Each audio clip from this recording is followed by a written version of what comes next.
Welcome to Mee TV news. నేను మీ Mounika. Motivate, educate, entertain. Bharat chess player Dommaraju Gukesh అతి చిన్న వయసులో వరల్డ్ చెస్ ఛాంపియన్స్ లో గెలుపొందాడు. కొడుకు విజయం కోసం పరితపించిన అతడి తండ్రి రజనీకాంత్ ఆ కళ నెరవేరే సమయంలో పడిన టెన్షన్ ను చూపిస్తున్న వీడియో వైరల్ అవుతుంది. రిజల్ట్ కోసం ఆందోళనగా తిరిగిన తండ్రి గుకేష్ గెలిచాడని తెలియంగానే వేగంగా లోపలికి వెళ్లారు. కొడుకును చూసిన అనంతరం పుత్రోత్సాహంతో హత్తుకొని భావోద్వేగానికి లోనయ్యారు.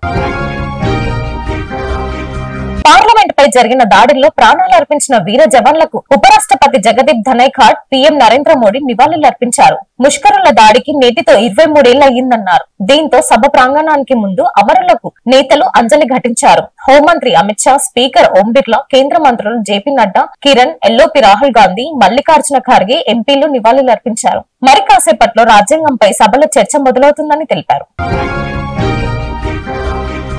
సంగారెడ్డి జైల్లో అస్వస్థకు గురైన లగచర్ల రైతు హీరానాయక్ బేడీలు వేసి ఆసుపత్రికి తీసుకెళ్లిన ఘటన రాష్ట్రంలో చర్చనీయాంశమైంది. ఈ ఘటనలో జైలర్ సంజు రెడ్డిను సస్పెండ్ చేసిన ఉన్నతాధికారులు జైలు సూపరింటెండెంట్ విచారణకు ఆదేశించారు. హీరానాయక్ తండ్రి నా కొడుకును అనవసరంగా జైలు పాలు చేశారన్నారు. నా కొడుకుకి ఏం జరిగినా సీఎం రేవంత్ రెడ్డిని బాధ్యత వహించాలని హీరానాయక్ తండ్రి ఆరోపించారు.